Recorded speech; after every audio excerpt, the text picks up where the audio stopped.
Bonsoir à tous. Nous allons parler aujourd'hui encore une fois de communication numérique. Nous avons eu à vous dire que la communication numérique était aujourd'hui incontournable pour une entreprise, tout simplement parce que tous les consommateurs sont plongés dans le net et que l'entreprise a tout intérêt à plonger avec eux. On a dit aussi que plonger pour plonger n'a pas de sens si on n'a pas les outils pour plonger, pour nager dans le grand océan. De ces outils, nous allons en parler aujourd'hui. Qu'est-ce qu'il faut pour nager dans l'entreprise? Qu'est-ce qu'il faut pour nager dans la communication numérique? Nous parlons donc des outils numériques. Nous commençons par les applications numériques. Les applications numériques, elles sont partout dans nos téléphones. Qui n'a pas de téléphone aujourd'hui? Vous prenez une famille, du chef de famille jusqu'à, avec tout le respect que je dois aux servantes, jusqu'à la bonne, jusqu'à la servante, tout le monde a aujourd'hui son portable. Des études ont prouvé que 87% des Maliens d'ailleurs possèdent un téléphone. L'utilité pour une entreprise, c'est d'avoir une interface mobile qui permet une circulation de l'information à l'interne tout en restant proche de ses clients. Donc une entreprise ne peut pas ignorer aujourd'hui le téléphone tout simplement parce que la plupart de ses consommateurs ont un téléphone. Deuxième outil, le site web. Le site web, on l'a déjà dit, c'est vraiment une vitrine pour l'entreprise. C'est le site web qui permet à un consommateur assis dans son salon de pénétrer dans votre entreprise et de la visiter.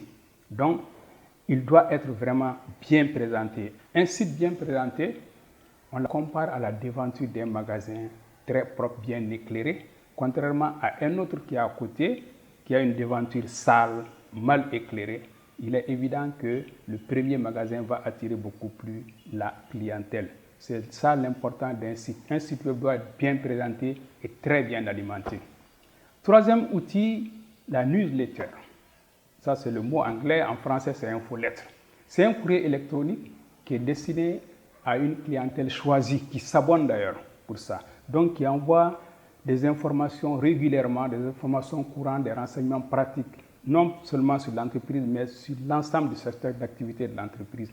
Donc, le but n'est pas forcément commercial, mais c'est vraiment donner des informations pratiques sur l'entreprise et son secteur d'activité. Pour la rendre vraiment digeste, il est utile de l'adapter souvent aux besoins de la clientèle. Ensuite, le blog.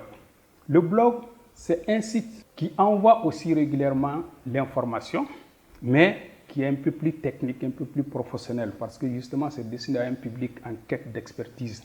Donc, il faut l'alimenter, mais avec des éléments d'information qui vraiment d'un certain niveau technique, d'un certain niveau professionnel. Le blog, pour le rendre digeste, lui, il y en a qui l'apparentent souvent au biais journalistique, le genre journalistique qu'on appelle le biais, c'est-à-dire parler d'un sujet sérieux avec un ton humoristique. Et ça permet à ton blog d'être attirant, captivant et en même temps amusant. Autre outil, les réseaux sociaux. Les fameux réseaux sociaux qui appartiennent aux médias sociaux. Les médias sociaux doivent d'ailleurs leur popularité à ces réseaux sociaux. Les réseaux sont partout, une entreprise ne peut pas les ignorer. Et l'importance, l'utilité des réseaux pour une entreprise, c'est de pouvoir avoir sa page dans laquelle elle peut vraiment informer à travers non seulement des informations simples, des messages, mais des vidéos, des films, des photos, tout ce que vous voulez. Donc ça, c'est l'importance des réseaux pour une entreprise. Les réseaux les plus utilisés pour les entreprises, c'est Instagram, c'est LinkedIn, c'est Twitter et enfin, évidemment, le fameux Facebook. Donc les réseaux sont très importants. Une entreprise ne peut pas les ignorer actuellement. Ensuite, comme outil, on a le e-mailing, qu'on appelle email en abrégé. Ça, c'est vraiment un écrit qu'on envoie dans une adresse précise. Si on l'utilise à des fins commerciales, le site web peut remplir 3 voire 4 missions.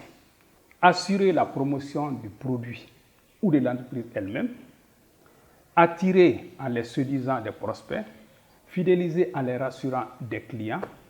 On peut procéder à des ventes par email. Ensuite, il y a les logiciels métiers. Le logiciel métier, c'est vraiment un logiciel conçu spécialement, taillé sur mesure pour répondre à un besoin spécifique de l'entreprise. Vous voyez souvent logiciel facturation, logiciel gestion de la clientèle, gestion du personnel, gestion des stocks, facturation. tout ça, c'est vraiment des logiciels conçus spécialement pour répondre à un besoin spécifique de l'entreprise.